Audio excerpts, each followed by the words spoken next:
Phuong An Boen Bak, heir to the House of Boen Bak, one of the wealthiest families in the Am-Ian Empire and a student at the Imperial Magic Academy, a prosperous family known for its profound, unshakable academic prowess. But Phuong An was incredibly greedy.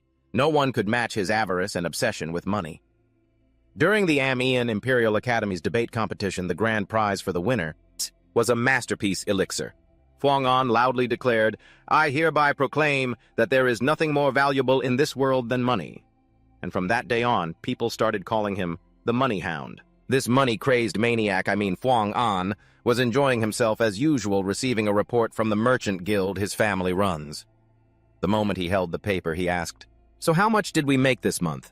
If an employee reported that the earnings were less than the previous month, they were in for a world of hurt.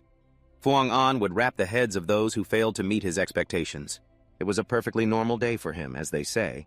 Tragedy often strikes when we least expect it. Phuong An was walking in the courtyard, grumbling, "When are these people ever going to do work worthy of their pay?" Yai looked at the report and said, "Hasn't he been doing better?" Phuong An was still not satisfied. "He has gotten better, but..." Suddenly, he looked up at the sky. Something seemed unusual.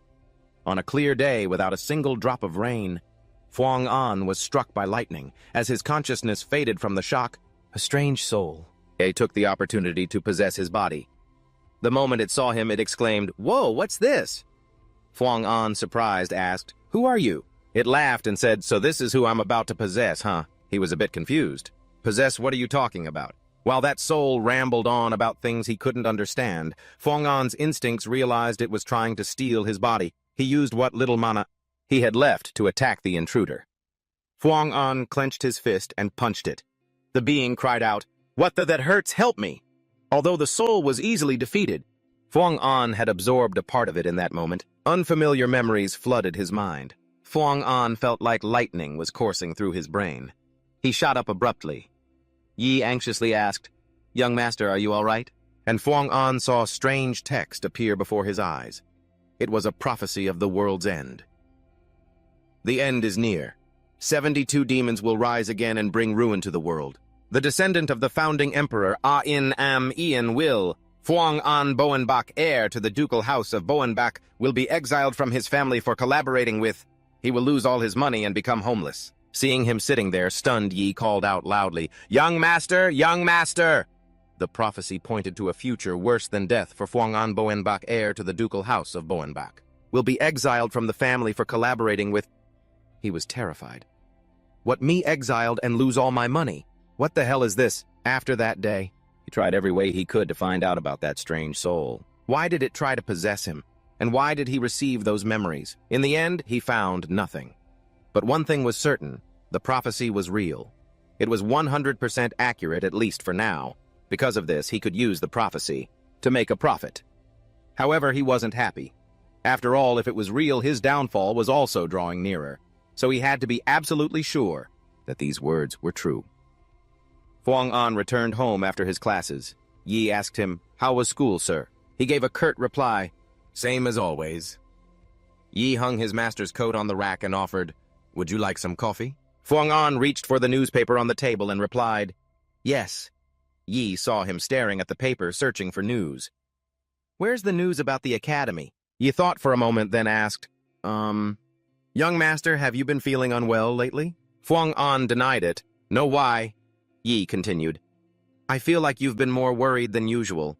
Surprised, he turned and asked, "Since when?" I replied, "For about half a year now, sir. Sometimes you seem to have your head in the clouds. I call you several times and you don't answer. Other times you make very impulsive decisions, even though you're normally so careful and meticulous about everything. Are you sure it's not a complication from being struck by lightning?" He really is observant, Phuong An thought, trying to find an excuse for those strange choices. They all brought in a profit, didn't they? What complications? Suddenly, he saw a short article about Am-Ian, the heir to the throne. He really did enroll in the academy. Yi suddenly asked, "Do you have another source of information, sir?" Before he could finish his sentence, Phuong An quickly left. "I'm heading to the south side for a bit." Yi wondered, "What about your coffee?" The Imperial Academy was located on an island called Bazian. The environment was mostly artificial, created by magic. The southern part of the island was a waterfront area.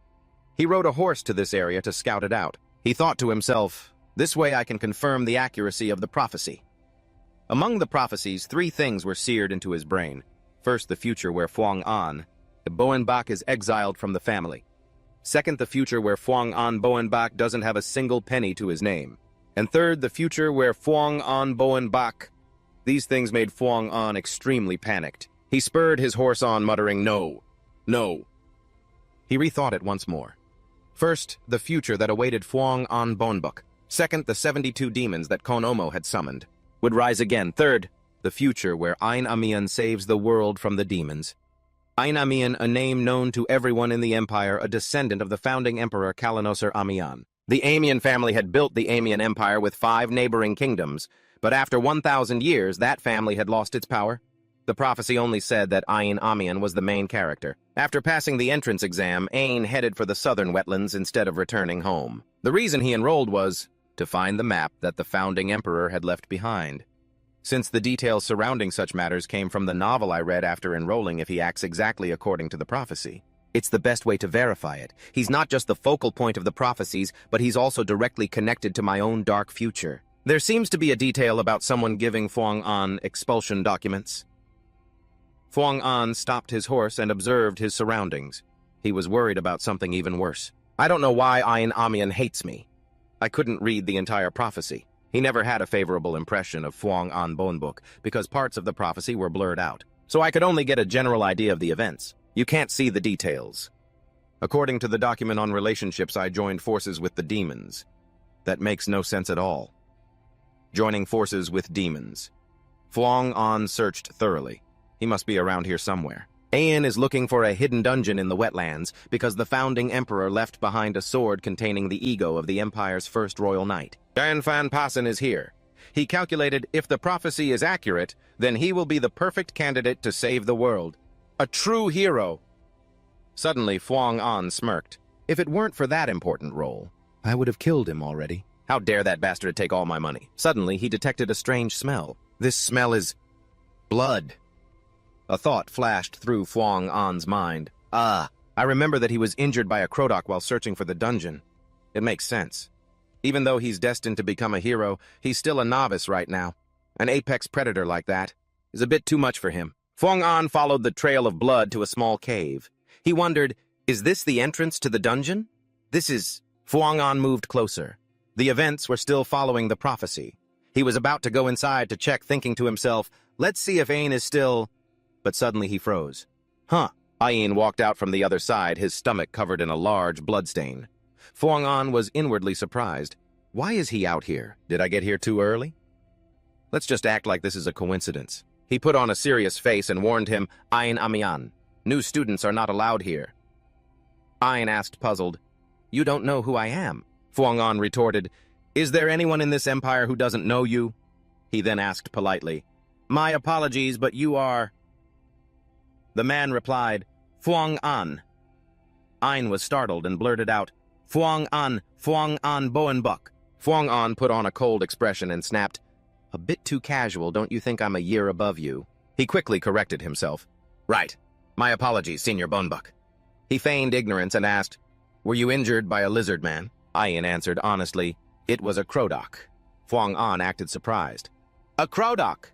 Those are hard to come by. You're really unlucky. He tossed him a potion. This is a high-grade potion. It's definitely more effective than 10 low-grade potions. Ain exclaimed, High-grade. Phuong An noticed he wasn't using honorifics. Phuong An snapped, Senior Boenbak. He froze for a moment, then explained, I don't have any money. Phuong An replied nonchalantly, I don't need money. Your family may no longer have the power it once did, but I'm quite sure you'll become a talented person. Since you carry the blood of the founding emperor, consider this an investment in you. Ain was slightly surprised. He thought to himself, Phuong An Boenbak doesn't seem to be some love-crazed fool. He seems like a better person than I thought. Ain then replied, Thank you, Senior. But in reality, Phuong An's heart was bleeding. That thing was expensive. If it weren't for the prophecy, there's no way I would have coughed it up. He changed the subject. You should consider yourself lucky. When I was a new student, anyone who got caught was punished immediately. I'm being lenient with you. Understand? As expected, Ain felt incredibly grateful. Yes, Senior Boenbak.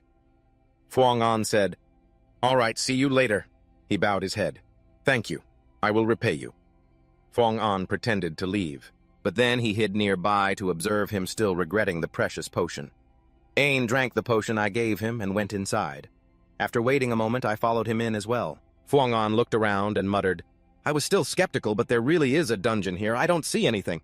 Ain must have cleared it all out. He reached for a lamp, wondering to himself, but why can't I sense any trace of mana, even though there are so many magic lamps here? Fonan observed for a moment and realized it was absorbing mana from the environment. An eternal magic lamp. Did he really just leave this stuff behind? Good heavens, does he have any idea how valuable this is? I get the feeling Ain is so naive and clueless, completely different from the prophecy's description. Is it really okay to entrust the future to him? According to the prophecy, Ain was injured when he entered the dungeon. Not only that, he was struggling after falling from the entrance. Ain gritted his teeth, his entire body aching, so he drank all the potions he had. And yet the wounds didn't heal due to their severity and the fact that the potions were only low grade. Even so, he pushed onward. It was instinct that drove him forward. A sword was embedded in an altar. A long sword that looked unremarkable, and yet he couldn't take his eyes off it.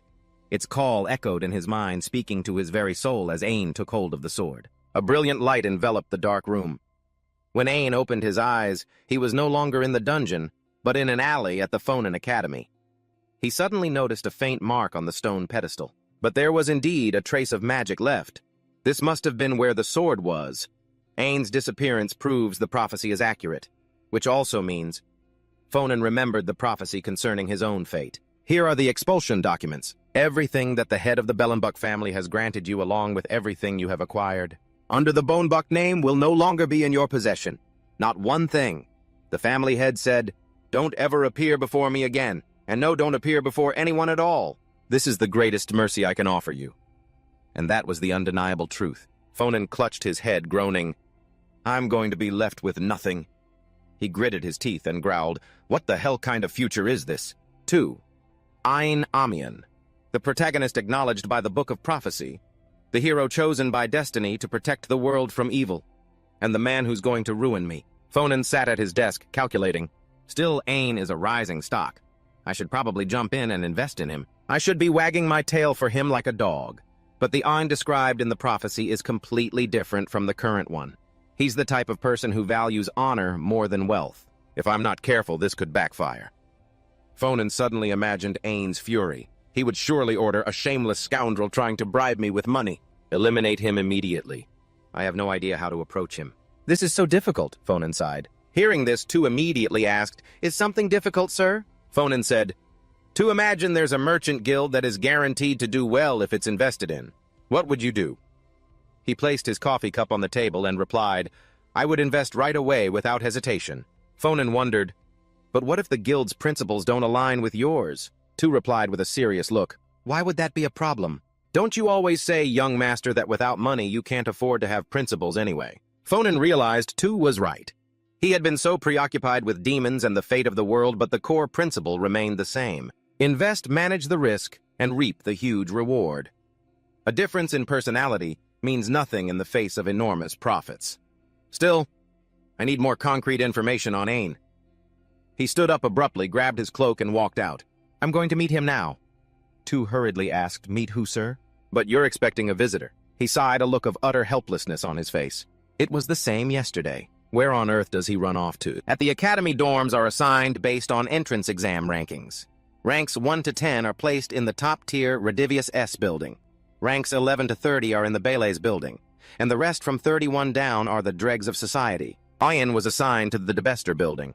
The ego of Gnan Fan Passen, who resides within Ain's sword, was incredibly frustrated and yelled out, a descendant of Amian is at this academy.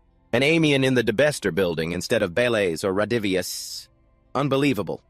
If he were still alive, he'd crawl out of his grave and strangle every last one of them like a demon. Hearing this, Ain asked in surprise, why are you suddenly talking about demons? He replied, because how else could something so absurd happen unless demons were interfering? Ain felt like he was being criticized. What can you do? Ain said. I'm here. Because I'm weak. The ego of Gnan Fan Passen roared. A descendant of Amian. Weak. How is that possible? Ain suddenly commented, to be honest, the first emperor is also partly at fault. What? He exclaimed. Ain explained, just think about it. He abolished the system of succession and changed it to an electoral system where the emperor is chosen from 7 elector families. He also donated our territory and wealth to the empire. For the past century, the throne has belonged to other families, the territory is no longer ours, and the Amian family has been in decline. We've even lost a portion of our secret sword arts. Even though I'm technically an elector prince, I haven't even properly learned our swordsmanship. Nan let out a cough. Ahem, despite that you still have talent, Ein. I will support you with everything I have. So that you may reclaim the glory of the Amians, perhaps the late emperor foresaw this. That must be why he left me to you. Suddenly, a voice called from outside. Is Ein Amian in there? He was surprised, wondering who could be here to see me. Ein asked who it was. The person outside replied, Your senior. Ein thought for a moment. A senior. He went to open the door. No way is that... Seeing Fonan Ein was a bit surprised and asked, What brings you here? Fonan smiled. Are you busy? He replied. No, nothing urgent. Fonan quickly suggested, Then could I have a moment of your time? He noticed that the hallway outside was very crowded with people. He then said, It's a bit crowded here, let's go somewhere quieter. Ein blurted out, Right now, give me 10 minutes, I just need to get ready. Fonan put on a strict face and lectured him. You're going to make your precious senior wait out here for a whole 10 minutes back in my day, even if I was asleep. If a senior called, I would have had to run out even in my underwear. New students are so pampered these days. Ein quickly corrected himself. 5 minutes, I'll get ready and be right out in 5 minutes, sir. Fonan patted his junior's shoulder. I'll let it slide this time. I'll wait in front of the dormitory. The door slammed shut. Gatner exploded in a fit of rage, roaring, What the hell is with that condescending bossy prick? Ein explained, That's Fon and Bowen Park, the eldest son of the Bowen Park family. Gatner scowled, his voice laced with annoyance. Bowen Park, you mean that family of nouveau riche? Who do those people with nothing but money think they are ordering a royal descendant around like that? Has the world gone mad? As he changed his shirt, Ein wondered, what could he want? Surely he's not here to ask for the money for that potion, is he? He did say it was an investment. And Fonan was waiting for Ein in the grand hall. He asked, You brought your sword with you. He scratched his head and explained, Ah, yes. I feel calmer when I have my sword in hand. I swear I don't mean anything by it. Fonan seemed to understand. I get it. Most knights can't stand to be parted from their swords anyway. In his mind, he thought, that sword must be the very ego of an Eon Amian. Ein suddenly asked, So Fonan, why did you want to see me? He answered slowly, It's nothing special. Yes, I just wanted to grab a meal with you. Ein exclaimed, A meal? Fonan nodded. Mm-hmm. Order whatever you want. Ein waved his hand, saying, No, really, I'm fine. Besides, this place is really expensive. Fonan frowned and pulled out his old trick again. You're not allowed to refuse a senior. Back in my day, Ein quickly complied. Yes, sir, I'm looking right now. The two of them looked at the menu to choose. Fonan silently assessed him. Naive and a pushover. How on earth did I get shoved aside by a kid like this? The more I think about it, the more humiliating it feels. Just then, Ein looked at the prices on the menu and broke out in a cold sweat. Everything was extortionately priced. Fonan suddenly asked, Ein, do you have any goals you want to achieve? Besides graduating. Being asked something like that so suddenly by his senior, Ein was a little taken aback. He looked up and said, Yes. Fonan stated bluntly, Most people come to the academy to build connections, but your family avoids social gatherings, under the pretext that the House of Amian needs to be re-established. That's why I find it strange that you enrolled. Ein replied in a low voice, I'm tired of being seen as part of a fallen royal family. Even if it's in name only, Amian is still a royal house. Hearing that tone, Fonan paused. Well, Ein declared, I will become a royal knight. And I will restore my family's honor. Fonan realized the look in his eyes was completely different when he spoke of his dream. He has a strong will and a hunger to achieve his goal. He lowered his head and gave a brief reply. I see. So have you decided what you want yet? Ein snapped back to his usual self. Just a moment, please. The Amians are incredibly proud of their lineage. It seems Ein isn't as much of a pushover as he appears. Fonan changed the subject again. Ein, do you have any dietary restrictions? He replied, Not really. He asked again, So what's your megabit? Ein was a little confused. Megabit, going home right after eating. Phone, and thought to himself, I'm starting to get a rough idea of what kind of person Ian is. I was originally planning to butter him up and then lure him in with a sponsorship. It's a good thing I didn't try that. Fonon began analyzing the Ian stock from his appearance and potential to his intellect and assets. Noteworthy characteristics: extremely proud of his family, confident, and values honor. Points to note: gets flustered easily when looked down upon. Best suited for a long-term investment. Profile: a top-tier asset for surviving the end of the world. If I just threw money in his face now, it would wound his pride. With this type of person, a gentle, emotional approach is better framed as doing him a favor. I need to slowly build trust, gradually embedding myself in his life. If I'm patient, when the time comes, he'll seek me out on his own. When that time comes, one tug on the line and I'll land a massive golden fish. I'm going to make him my ally and then drain him of everything he's worth. Yi suddenly entered the room. He asked, "Young master, you've returned. Where have you been, sir?" Fonon replied nonchalantly. "Just meeting an acquaintance?" Yi asked curiously. "Was it Buchep, sir?" Fonon was puzzled. "Buchep? Why are you suddenly mentioning him?" The attendant reminded him. "Luina Buchep. He came today to discuss the matter of the debt, sir." Fonon suddenly remembered. "Ah, that was today?" Yi sighed. "If I had known you would be returning late, sir, I would have sent him away. I told him to wait, but after 3 hours, she left. Buchep probably thinks you stood her up to make her lose heart." Fuang An reached for his coffee cup and replied calmly, "The more discouraged, the better. It took so much effort to tie them down, so we have to hold them tight." Suddenly, he felt dizzy. Fuang An clutched his head and cried out.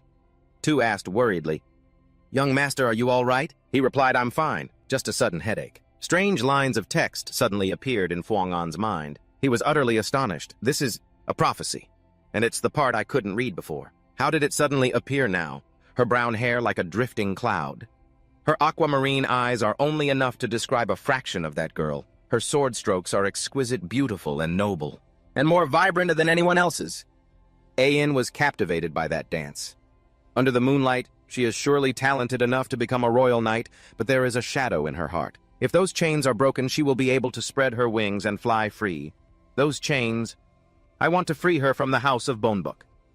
Isn't that Luina Buchep? Fuang An wondered, is that why Ian resents me? He clutched his head and swore, "Damn it." Tu standing before him froze upon hearing this. Fuang An quickly explained, "Ah no, I wasn't talking about you." Luina Buchep was waiting in the lobby below. She thought to herself, Fuang An Bonebook intentionally stood me up yesterday, and now he's summoning me again. I'm the one who's anxious because of the debt. Luina wondered, is he trying to crush me? Fuang An stood behind, observing the girl for a moment. He felt that just from looking at her back, he could tell how uncomfortable she was. The Buchep countship was originally a margraviate. They were once a powerful family that protected the northern front lines of the empire, one of the 7 elector families. But after being swept by a wave of giant monsters, their solid legacy collapsed and their glory vanished. To rebuild the family, the Bucheps had to sell everything they had, including the official deeds and the Golden Seal decrees proving their right as imperial electors. But it still wasn't enough at the time. The one who helped the Bucheps was Duke Ivan Bonebook, the head of House Bonebook, my father. Was it because father sympathized with Buchep's misfortune? The Bonebook family has always lacked talent in swordsmanship, so they always wanted to acquire extraordinary secret sword techniques. Buchep's tragedy was the perfect opportunity. Bonebook prevented other nobles from providing financial support to the Bucheps, gradually forcing the Bucheps to take on a huge debt. This way, the Bucheps could avoid disappearing, but the annual interest still made them suffer. Fuang An calculated, if I pressured them a little more, I could have gotten the secret techniques. And yet fate painted Luina as Ian's future love interest.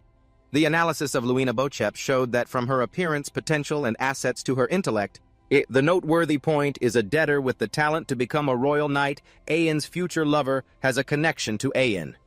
Fuang An calculated, restore the family, save the world, fall in love. That's what Ian likes, isn't it? I have to forget about the secret techniques. If Luina is connected to Ian, I have to make sure she doesn't hate me. Fuang An stepped forward. He said politely, Luina Buchep, you've arrived just in time for dinner. To be honest, I apologize for yesterday. I was so busy I forgot about our appointment. It really wasn't intentional. The girl looked aggrieved. The one in the weaker position just has to endure injustice. Fuang An repeated, I told you it wasn't like that, Luina said sharply. Fine, I'll pretend that's the case. He replied, no, you don't have to pretend. The girl looked at him with a serious gaze. Let's get to the point. Forget it. So why did you want to see me? Fuang An smiled and replied, I'm sure you already know, don't you? Inside, he began to roll out his plan.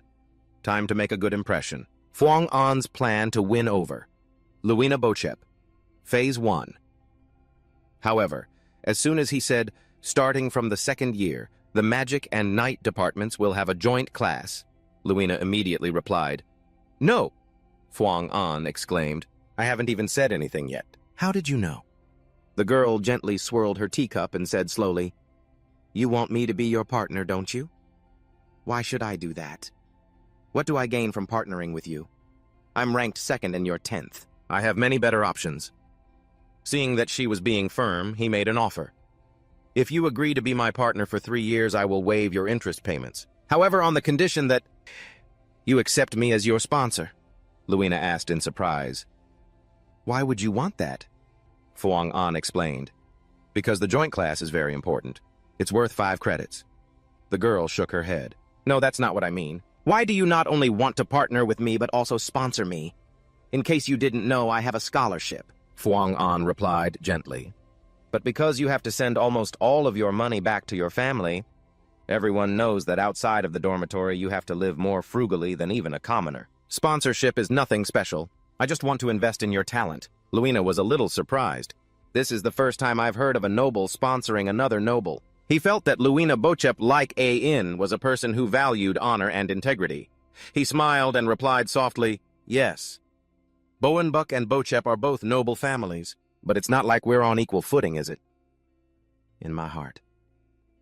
I'm certain that no matter how high Bochep holds her head, she can't compare to how she was before. Luina got angry. Are you insulting me? And Fernand smiled, certain that unlike Amian, he now had her under his control. Even if she hates it, she has to accept it.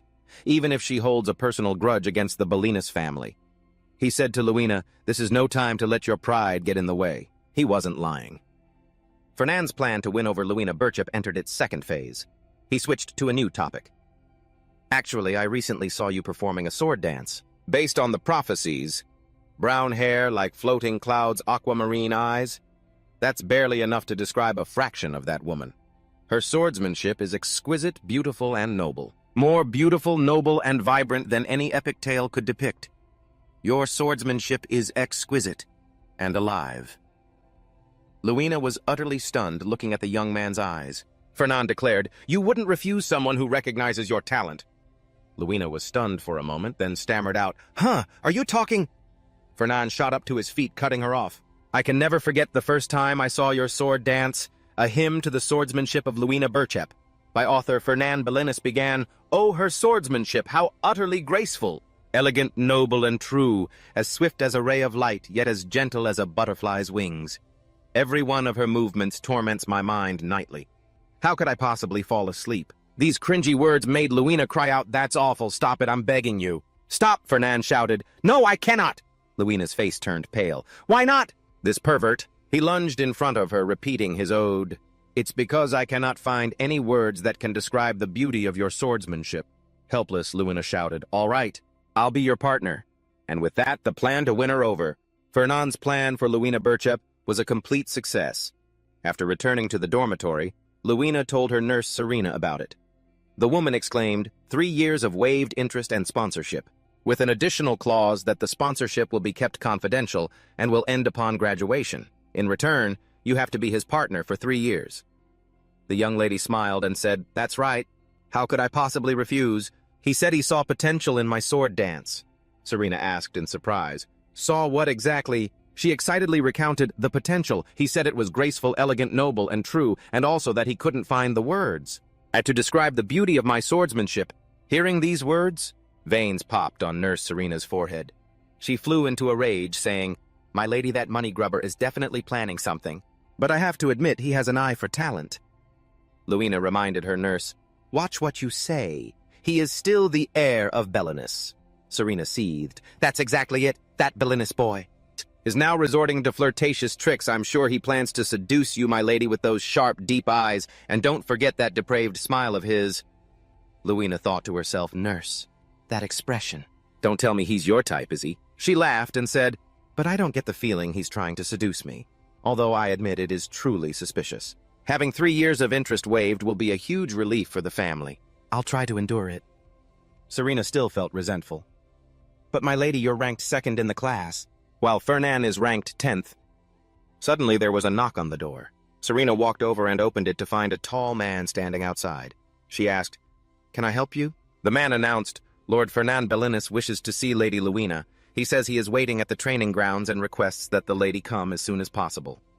Serena frowned. So when he calls, she's supposed to drop everything and come running. Luina was surprised.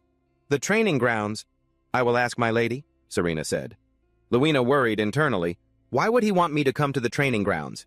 I have no idea what he's planning. Fernan walked onto the field carrying a magic staff on his shoulder. From what he knew, Luina Burchep was always ranked 2nd in their class. First place was a second-year knight, Bet's named Almond John User. She had never been able to defeat him, but people said she had the potential to become one of the 10 royal knights on the entire continent. She certainly has enough talent to become a royal knight, but there's a shadow in her heart. Today I want to see if that's true or not. Luina walked up to him, sword in hand. The young woman asked with confusion, "I don't understand. What is this all about?" Fernan smiled and replied, "I don't want you to think I'm just a burden, so I'm going to show you that I'm not weak at all." Luina asked, "And you want to prove that by defeating me right here? Even though you're only ranked 10th, you were granted the right to live in the main building, so I acknowledge your skills. However, there's a very clear gap between rank 2 and rank 10. Fernan remained insistent. "Let's just give it a try." The young woman drew her sword. "Very well. As you wish. I'd like to see what you can do myself. I'll let you have the first move." Fernan raised his magic staff and replied, "With pleasure." He began to cast a spell. The orb on his staff glowed brightly as a powerful surge of mana emanated from it. Fernan muttered an incantation, "Anbani Tani Jihong." A formation of red stone materialized and rushed to attack Luina. The young woman swung her sword, slashing with great force. A series of booms echoed out. Luina's skill was undeniable. Her decisive and lightning-fast sword strikes destroyed nearly all of the incoming boulders. But just when it seemed like she had it handled, she realized Fernan's magic was changing. Just as she destroyed the red stones and turned, she saw that her opponent's spell formation had been greatly reinforced. Luina thought to herself, "Is he destroying the training ground floor?" The floor was magically reinforced so that even a powerful blow couldn't leave a mark, but now she just realized, Farron Bonebuck. Was he hiding his true strength? The magic orb grew increasingly blinding. Farron's eyes glowed red, a clear look of satisfaction on his face. Rocks suddenly appeared all over the floor, continuously surrounding and attacking Luina. It forced her to struggle just to defend herself. Luina leaped high to dodge her heart in utter turmoil. Impossible. Casting multiple spells and continuously using such high-level magic like this. Just how much mana do you have? This definitely isn't the power of someone ranked 10th. I completely misjudged my opponent. At this rate, I'll lose. Luina quickly erected a protective magic circle. The power like a whirlwind countered his attack. Farron was slightly surprised, and then he smiled. A nearby wall shattered into pieces. Farron reinforced his power and launched a new wave of attacks. Luina gripped her sword tightly and struck her blow as unstoppable as a bolt of lightning. In a flash, the magic staff fell to the ground. Luina held her position, her sword stopping right above his head. Fuangan smiled and said, "I admit defeat." Luina snapped, "Are you mocking me?" He calmly replied, "I'm not mocking you. I've just completely run out of mana." How could a mage with no mana possibly beat a knight? Luina sensed that he wasn't pretending. He was truly out of mana. In this state, he definitely can't beat me. I defended until he was exhausted, so this victory is mine. She frowned and shook her head slightly. But why do I have such a terrible feeling about this? This victory doesn't feel like a victory at all. Farron suddenly reached into his coat. "I have something for you." He took out a small box, saying, "Since you defeated me. You like chocolate, don't you? It's Wizard's Kiss chocolate. My family makes it. It's delicious." Luina couldn't hide her delight. "Oh, chocolate!" Her mouth was already watering at the sight. Farron added, "If you don't like this kind, I also have World Tree Bark chocolate and pecan cheese, a specialty of the Phrasia Kingdom. Just say the word, I have it all." Suddenly, Luina realized something. "Wait, hold on," she asked loudly. "Did you investigate my background?" Farron's expression seemed to say, "Wipe your drool and then we can talk." He calmly replied, "I wouldn't attack just you alone. I just looked up the personal information of all the top-ranking students, that's all," Luina said in frustration. "That's what a background check is." and giving me chocolate because I won a duel. Do you think I'm a child? Farron feigned surprise. Oh, I thought you'd like it, but if not, then forget it. I won't force you. He started to put it away, but Luina snatched the box of candy. I never said I wasn't taking it. Farron smiled warmly. Well then, let's get along from now on. He turned to leave, but Luina suddenly called out, Wait, what is it? He asked, What's up? She said seriously, The amount of mana you possess is enormous enough to launch such brutal attacks continuously. I couldn't even begin to guess your limit. With that kind of power. Why are you only ranked 10th? Farron smiled. Isn't it obvious a merchant never steps into the spotlight? He's truly a cunning and unpredictable person. Farron returned home. Seeing the tattered magic staff and various fragments on the table, Tu immediately asked, What happened here? What did you do to completely shatter both the mana storage unit and the mana amplifier? Rummaging through his coat, Farron replied, I had a duel with Luina. She's really strong. I prepared thoroughly, but everything still got destroyed. Not only that, she forced me to use up every last drop of my mana, and she still held out until the end. He placed a small orb on the table. Tu sighed wearily. Why would you use such precious items? Just a duel with Luina Burchep, Farron replied. It's an investment for the future. Tu was confused. The future, he answered vaguely. Yeah, something like that. Tu mumbled, No. Don't tell me the side effects from being struck by lightning have returned. Farron sat lost in thought, recalling the duel. Beautiful. Ian was right. The swordsmanship of Luina Burchep is swift, and yet it carries an air of nobility. Now I understand why Father craves the Burchep family's secret sword techniques. Luina is truly talented. Standing beside him, Tu muttered, I can usually guess the young master's intentions, but this time I really have no clue. Farron, however, was still lost in his questions. But why has she never taken first place? Is it because her equipment isn't good enough? He was suddenly startled by Tu's loud voice. Young master, what are you going to tell the Duke about this? The Burchep family's secret sword technique has been his Grace's lifelong wish. Farron replied, About that. I wasn't really thinking when I did it, but now that you mention it, I'm a bit worried. Do you think Father will disown me? Tu exclaimed. Disown you no way. He'll probably just kill you to get it over with. Farron was taken aback. I'm his own flesh and blood, you know. Such a double standard. Paperwork and procedures are so complicated, yet getting rid of someone is so simple. Fuang-an wondered if he'd really kill his own son just for obstructing his plans. In any case, I decided to write to Father about the Bo Chep incident beforehand and wait for his reply. As I finished the letter, I could vividly imagine Father clutching his throat and collapsing from a fit of rage. After he finished writing, Fuang-an would often have stray thoughts, like wondering about any news related to the demons or what would happen if his father actually decided to strangle him. As these unsettling premonitions washed over him again and again, he tried to ignore them. He stopped thinking about it. Then a few days later, a reply from his father arrived. Fuang-an held the letter, his expression extremely tense. He said, This is sooner than I thought. The aide agreed, Yes, so the time has finally come. Fuang-an asked cautiously, Did Father leave any personal message for me? The man replied, No, he didn't. But his expression was so miserable he looked like he was about to burst into tears. Fuang-an asked, Then why do you look like that? The aide's voice was choked with emotion. Because I have a feeling that today will be the last day I get to serve you, young master. Fuang-an hushed him. Don't say such things. He was certain this couldn't be the reason. That I'd get disowned. I remember it clearly. I was disowned because of A.N. Amian. For the crime of colluding with a demon, I was exiled. His aide took out a handkerchief, tears streaming down his face. My dear friend, why were the calculations so meticulous? But this incident has nothing to do with demons. It'll probably be fine. He opened the paper. Inside was a single sentence. You have been possessed by a demon. Signed, from Yvonne Bonebuk. Fuang-an's face went rigid. He said to his aide, We have to go see Father, immediately. His aide froze. What is it? What does the letter say? Fuang-an thought to himself, a demon, no. That can't be right. Am I really getting tangled up with demons in this way? No, it can't be. His mind was in absolute chaos. I can't just admit I have a book of prophecies. Fuang-an arrived at the Bonebuk castle. The butler bowed and said, This way, sir. The book of prophecies.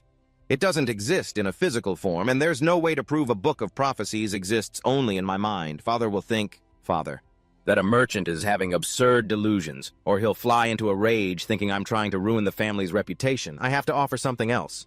something that can compensate for the losses from the Bo-Chep incident. He followed the butler to his father's office. As the door opened, Ivan Bunbuk was sitting at his desk. He put down his pen, looked at his son, and spoke. "You're calmer than I expected. I was starting to think you were on something, and had lost your mind. Or perhaps that the demon destroyed by the former emperor had been resurrected and possessed my son. If it's none of those things, then explain why you did it."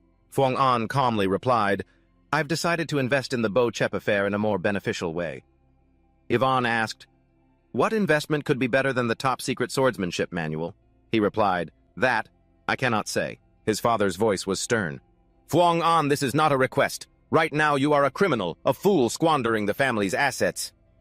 Without flinching, he replied confidently, "I know. However, my opinion has not changed. If you entrust the entire Bo-Chep affair to my handling father, I am confident I can bring in a profit even greater than that swordsmanship manual." Ivan stared directly into his son's eyes and challenged, "Is that so? Then let me ask again, where does this confidence come from?" Fuang An maintained his answer, "I cannot say." His father's eyes filled with disbelief.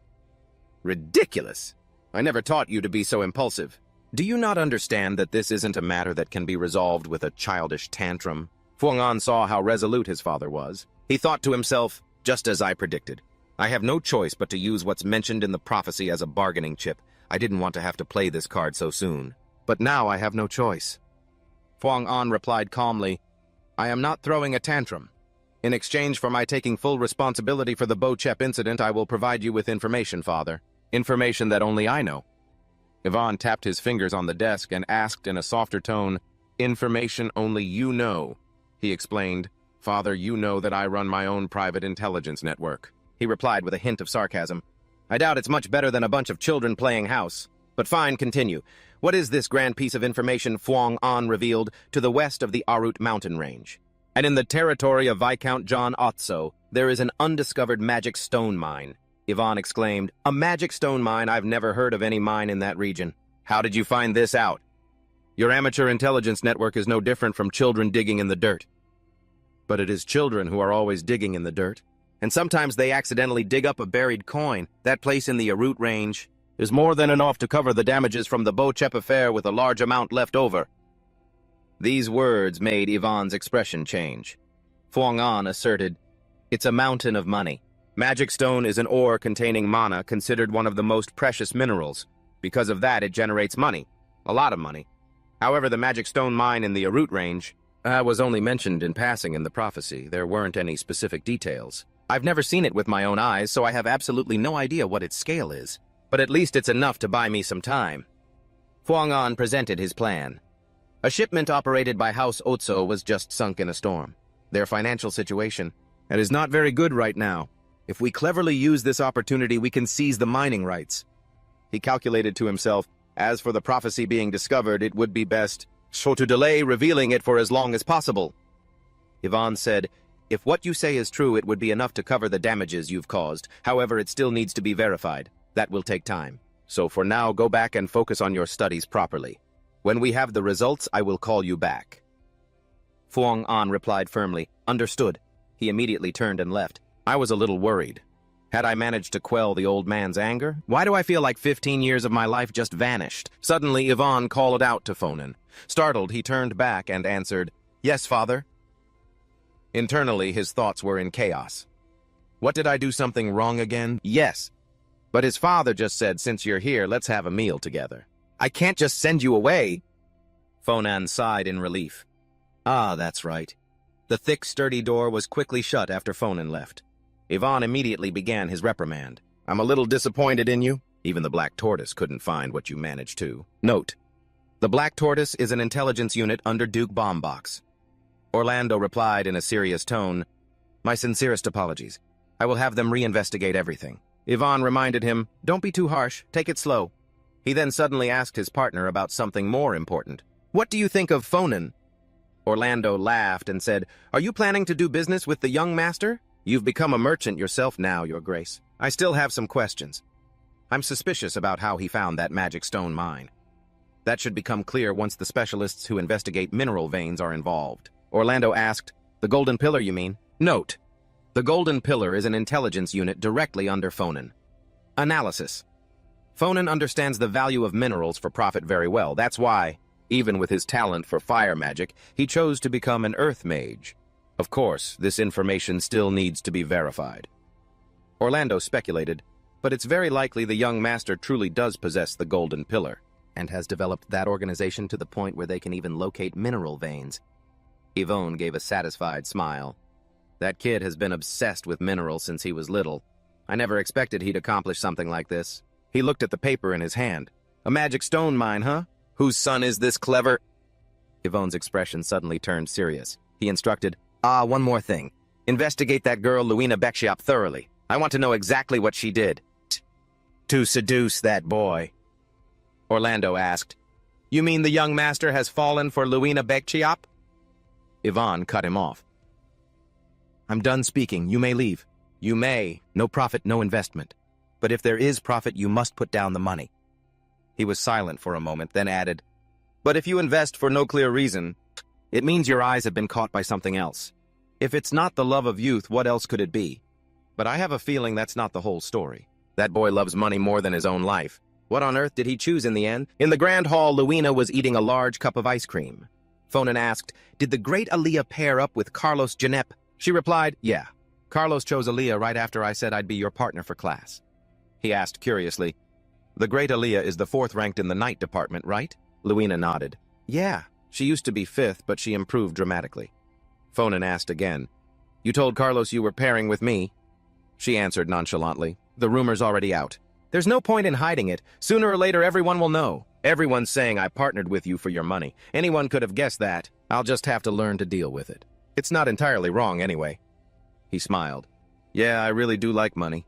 There's nothing I wouldn't do for it. Luina thought to herself, Amazing. No wonder everyone calls him a money-crazed maniac. In any case, that's precisely why I hate him. Suddenly, Fonan presented a gift. Here, take this. She asked in surprise, What is this? He replied, A vial of elixir and an exchange voucher. The elixir was brewed from a mandragora root, and you can take the voucher to the weapon shop managed by my company. You can use it to exchange for high-grade equipment. Luina looked at the valuable items and reiterated, I won't be able to pay you back for this. He said, Have you forgotten the contract we signed? The sponsorship contract, the girl replied bluntly. Even so, giving me items produced by the Golden Tortoise Merchant Guild? This is far beyond what I can accept as a gift. Don't you think this is too much? The Golden Tortoise is the merchant guild run by the Bellenbach family. Fonan smiled and nodded slightly, continuing. Judging by your reaction, it seems you think so too. He replied with a firm, not at all. His mind was full of calculations. Yeah, it really is too much. But if this is the price to win Luina's favor and avoid a future where I become a beggar, then it's a bargain. Plus, if she becomes strong enough to help me fight against demons, it'll be even more worth it. Luina refused firmly, but it's still too much. I can't possibly accept it. Refusing sponsorship is a breach of contract. That's reason enough to terminate the contract. The penalty fee would probably be... Startled Luina quickly cut him off. All right, I'll take it. Fonan stood up. Good. See you in class. I have something to take care of, so I'll head out later. He left quickly, leaving Luina sitting there worriedly. Even for a sponsorship, this is still too expensive. She suddenly wondered, Oh, right. Was there a penalty clause in the contract? Luina replayed her memories, searching for a long time. Was there No. There definitely wasn't one, right? She suddenly felt a sense of dread. What the? Did he just lie to give me these precious things? So he's really trying to tempt me. To steal the secret swordsmanship manual, just like Nanny said. Go ahead and try, but don't even dream of succeeding. The class had already started. Fung-An stood on the balcony observing for a while. He mumbled, A-In should have been in this class by now. Where could he be? There he is. A-In stood in a group of students on the other side of the training grounds. It was the first class for the first-year Night Division War and Practical Combat, a subject famous for evaluating students' true abilities, through friendly matches. According to the prophecy, ever since A&M, Ian possessed the spirit sword of Gnalfred Bazin, he would become bright and famous, and his journey to become the world's savior officially begins here. Suddenly a voice rang out, Who is that person over there? The moment Fung-An turned around, he recognized him. He never expected to see Louis Traben here. Fung-An eagerly asked, How have you been, Your Highness? He patted his shoulder, smiled warmly, and said, Your Highness, it's been a while. Why are you being so formal? Just relax, Fung-An explained. This is the first time we've met since becoming second years. I thought we should at least greet each other properly.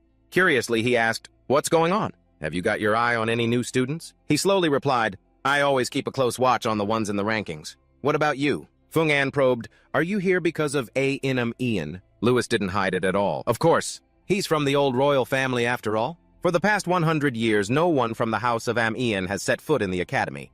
So it's understandable that everyone is curious now that one has enrolled, right? Fung An thought to himself. Louis Strabon, the second prince of the current empire. The royal family. Strabon has held the throne for 3 generations, since being elected as the royal house 100 years ago. They share the same roots as the Ian family, but now, the relationship between the old royal family and the current one has become strained. Furthermore, Louis is someone who values power immensely and wants the Strabon lineage to continue on the throne. Therefore, the existence of Ian, who carries a more legitimate bloodline, is no small threat. Suddenly, Louis looked at someone below and said, "I guess he's also very curious about Ian?" Fung An exclaimed. "What?" He followed Louis's gaze. It was a red-haired young man watching intently. He let out an, "Oh." "Isn't that Vasen Calendar?" Louis replied. "That's right. He entered the Knight Academy this time as the salutatorian. The Calendar family is looking for an opportunity to replace the fallen Ian family and become one of the 7 elector families. Could that be why he's been staring at Ian this whole time?" Fung An now knew. So that's Vasen Calendar. What a coincidence. The relationship between Louis and Vasen probably starts from here. But in every epic tale, there is always a villain the protagonist must overcome to grow. For Vasen, he has an obsession with Ian, the protagonist of the prophecy. Defeat him. Make everyone understand that the past is the past. I get it? Ian. I will definitely sever the Ian bud.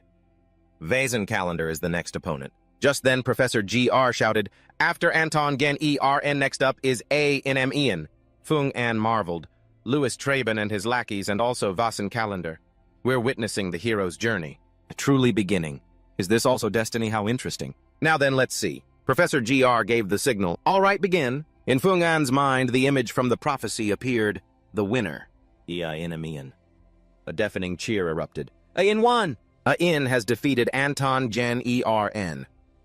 At that very moment, the name Ian truly began to spread among the instructors and students.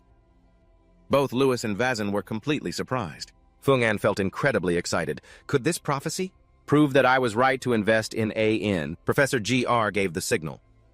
Well then, begin? Anton started to move. His speed was incredible. Ian looked a little worried as he swung his sword to block his opponent's attack. Anton followed up with a horizontal slash. Ian hastily jumped high into the air to dodge the blow and tried to land safely, but after just a few moves, Ian was already panting heavily. I heard this class pairs people up randomly for fights. That guy, Ian Amian, is really unlucky. Anton was ranked 10th in the entrance exam, while Ian Amian was all the way down at 38th. That's way too tough of an opponent for Ian. The match grew more and more intense. Luong sighed. Being pushed this far, well, he's only ranked 38th. It's not like I was expecting much anyway. This match is so boring. He patted Funan on the shoulder. There's nothing else to see. I'm out of here. He suddenly said, I wouldn't say there's nothing to see. Luong went, huh. Down in the arena, Ian suddenly made a swift sword strike. Anto only had time to retreat a little as the tip of the blade tore a line across his clothes. He stood there frozen like a statue. Staring at the gash in his clothes, the surrounding crowd erupted into a clamor. What Anto couldn't even counterattack. Impossible. Ian is ranked 38th. Varen was also taken aback by this turn of events. Fonan thought to himself perhaps he was caught off guard by his opponent's fierce initial attack. The fact that he's so clearly flustered, shows that he's still green. But if he just regains his composure and fights back, the tables will turn instantly.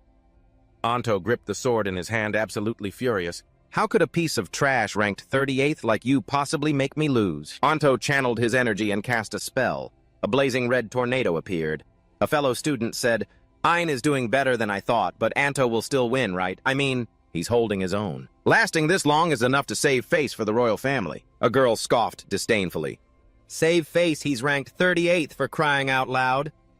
Someone else smiled a bit excited. I can't believe someone ranked 38th is forcing the Academy's 10th ranked student to use his aura. I guess you could say he's at least worthy of the Amian name.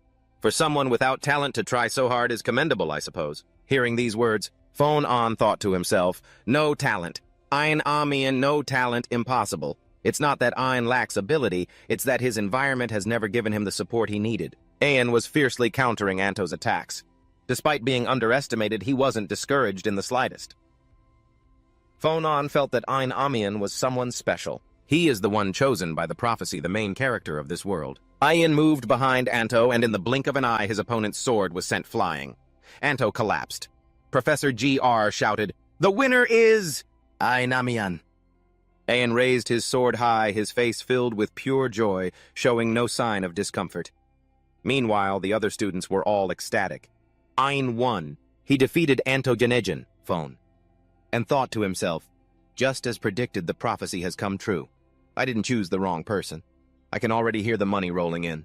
He calculated, I just need to raise Ain well and turn him into my ally. Lou still couldn't believe it.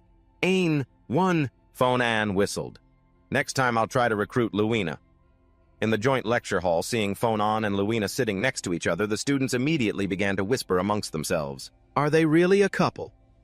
One person wondered, why would Luina agree to that? Is it for money? Phone-On rested his chin on his hand and said, this is so annoying. We're getting way too much attention. I don't like being the center of attention. Luina replied, just ignore them. They'll stop eventually. He changed the subject. By the way, did you drink the elixir I gave you, and have you changed your equipment? Do you like it? The girl fell silent for a moment. Was she really going to tell him how excited Luina was after changing her equipment so much so that even Cezina had to exclaim, "Oh, my milady, you look so cool!" Or how after drinking the elixir... Her body was overflowing with energy. She couldn't just say that out loud. She hesitated and replied, well, it's not too bad. Just then, a professor walked into the classroom. Is everyone here? Accompanying her was another tall professor. As soon as she stepped onto the podium, she said, it looks like everyone has found a partner already. No one's late, are they? I am Professor Rosalia of the Magic Department, and as you all know, this is Professor GZ of the Night Department. From now on, our two departments will be holding joint classes. Now then, let's begin. You've all received a map from the teaching assistant, correct? Phone-On was also handed a scroll. Professor Rosalia cast a spell setting up a magic circle. Our first session will be an outdoor practical. Professor GZ explained the lesson's content. There's no better way to test your knowledge than through actual combat. Starting now, you will all be thrown into a field test. The destination is marked on the map. You just need to get there within 4 hours. However, you cannot arrive too early, nor can you be too late. It must be exactly 4 hours from now. That means exactly 2 o'clock in the afternoon. Any questions? One male student raised his hand and asked, does this count towards our grade? The professor snapped, this is the most important assessment besides the midterm and final exams. Someone else asked, are we allowed to fight each other? Professor Rosalia answered, if you manage to capture someone else, you'll receive bonus points. If there are no further questions, let's begin immediately. The students were stunned. What? The teaching assistant standing next to Phone-An immediately cast a spell. A blinding light emanated from the magic circle, making the students anxious. Rosalia declared loudly, well then I wish you all good luck! All the students were transported into a secret domain. Phone-An and Luina landed in a sparse forest. He looked around and wondered, where are we? Luina replied, we'll have to figure that out for ourselves now. The girl suddenly remembered, first let's check the map. Suddenly there was a commotion up ahead. 2 fellow students appeared, a red-haired girl and a young man. Weakly, a girl called out, Luina and Fernan, hello. Fernan recognized them. It's Dian Hawk and Net Balin. Aren't they both ranked outside the top 70? Luina asked. What should we do now? He answered nonchalantly. Do you even have to ask? Is there any need to bother with low-ranked trash like them? The 2 friends shouted indignantly, trash! Fernan glanced at Luina and added, normally, that's what I'd say before turning my back and walking away. But this time, I'll follow your decision completely. The girl's eyes lit up. Excellent. Luina gripped the hilt of her sword. All right, first, after we get the bonus points, we'll check the map and figure out our current location. Fernan wondered, wouldn't it be easier to use magic? She asked in surprise, there's a spell that can pinpoint our location. No, Fernan explained. I meant we should climb somewhere high and observe our surroundings. Luina was dumbfounded. How is that any different from just looking at the map? Whatever, let's just get past those bushes. Seeing them deep in discussion, Dian and Net Balin leaned over to whisper, this is our chance. Run. But after just a few steps, Luina was already blocking their path. We need to claim those bonus points. Where do you think you're going? Dean and Net screamed, "Ah!" But just as Luina's sword was about to pierce them, a protective magic circle instantly appeared, shielding them. Her sword stabbed into their map scroll instead. Only then did Fernan realize. So the maps from the teaching assistants have defensive charms on them, huh? Luina said. That's right. If I'd known, I wouldn't have gone so easy on them. He yelled. You call that going easy? You were attacking them like you were actually trying to kill them. On the system monitoring board, the entry for Dienhak and Netballen Magic Department, rank 77, slowly faded away. Professor GR exclaimed, Another team eliminated. People are being eliminated much faster than I expected. Rosalia mused. But it's strange. No one has been defeated by monsters. They've all been eliminated from fighting each other. GR suddenly asked, By the way, Professor Rosalia, are there any pairs you have your eye on this time? She looked at the magic formation and replied slowly, If we're just going by the scoreboard, the pair of Lucas Traben and Alon Johnson S. is the strongest. The team of Carlos Janep and Aaliyah Toting is also worth watching. But the pair I've got my eye on the most is without a doubt Luana Birch and Fernand Boneberger. GR recalled, yes, that pair. They really caused quite a commotion among the students. Luana is the one who really lost out by partnering with him. Could it have been for money? But Fernand doesn't seem to care about scores at all. Rosalia smiled. Perhaps there was another reason he chose to team up with Luina? GR asked in surprise. So it wasn't for the points, she confirmed. That's right, because Fernand is a student who can raise his score anytime he pleases. He doesn't need to partner with anyone. GR was confused. He can raise his score anytime he wants. What do you mean by that? Rosalia explained. Fernand is always ranked 10th. No higher, no lower. It's normal for a good student to be at the top but staying precisely in 10th place all the time.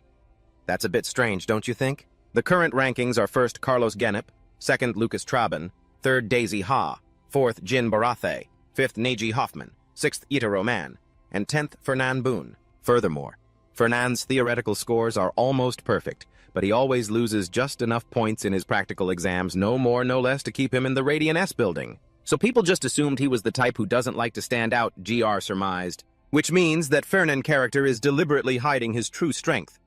Rosalia agreed. Exactly. Do you remember the recent incident where the training grounds were completely destroyed? The professors were all in a frenzy looking for the culprit. It turns out Fernand and Luina were responsible. GR cried out in astonishment. What? They were the ones who trashed the training grounds. There's no way any student could be powerful enough to destroy that place. She smiled. That's not true, and that's why this is so intriguing to me. He asked, What is why Fernand is hiding his power? Rosalia replied, No. I'm curious why he's decided to stop hiding it now. Meanwhile, inside the trial grounds, Fernand stood atop a mountain checking the map and observing the surrounding terrain. The marked location on the map is the northern coast. I think we're somewhere around here. But from below, non-stop screams echoed. It's Luina. Help me. Luina Birch, you monster. I know points are important, but we're just supposed to be finding our way. While Luina took care of clearing the obstacles, he concluded, This must be the western mountain region then. Luina's voice called up from below. It's all clear on this end. How are things on your end? Have you pinpointed our destination? Fernand leaped down in front of her and answered, All set. We just need to head northeast. We should run into plenty of people along the way. Luina exclaimed cheerfully, Excellent, he asked, planning to hunt down the next pair already. The girl brushed a stray lock of hair from her forehead and replied, Yeah, we still have a lot of time. I think we should use it to rack up more bonus points. Suddenly, a giant boulder came falling from the sky. Fernand quickly blocked it with his magic staff. A young man stepped out, calling out, Well, fancy meeting you here, Fernand Boneberger? It was a familiar face. The duo of Carlos Janep and Aaliyah Toting. Luina said resentfully, What's so honorable about a sneak attack from behind? He replied nonchalantly, In battle anything is fair game. Have you forgotten the professor said this is a real fight? A magic staff in his hand glowed brightly, emanating incredibly powerful magic. Carlos said, You think after running into you this early, I would just let you leave so easily. Bring it on. Seeing the obvious anger on his face, Luina found it a bit hard to understand why Carlos Genep was so furious. Fan Ann guessed, He begged you to partner with him, didn't he? Right. His pride was probably wounded because I stole you. How childish holding such a long grudge over something so trivial. Luina replied with a stern face, Stole. That sounds ridiculous. I don't belong to anyone. Hearing these words, Carlos was now more than a little stunned. Fanan taunted, "For such a big guy, you sure act like a child." Red-faced with anger, he yelled, "Stop your nonsense and let's fight," Fanan said. "Well, it looks like this battle is unavoidable." Luina replied, "That's fine. Defeating a high-ranked pair means more bonus points. But since this is a high-ranked pair, you can't just stand back and watch this time." Fanan sighed. "I know, I'll support you, so feel free to go all out." Luina's expression showed she didn't have much faith in her teammate. She exclaimed, "Support, don't push yourself. You and I haven't practiced coordinating at all. What kind of support could you provide?" He smiled reassuringly. "We're a pair. There's no point in us fighting separately." "Right, don't worry." Fanan began to cast a spell formation. Rocks and earth from the ground flew into the air, quickly encircling their opponents as the monolight grew steadily more intense. He said in a loud voice, "Just trust me." Meanwhile, outside the lecture hall, Professor Rosalia noticed a major disturbance. It looks like there's a rather large battle going on over there. It's the Western Mountain region. Garrick wondered, have the students started fighting monsters already? She immediately checked and found that no monsters had appeared in that area.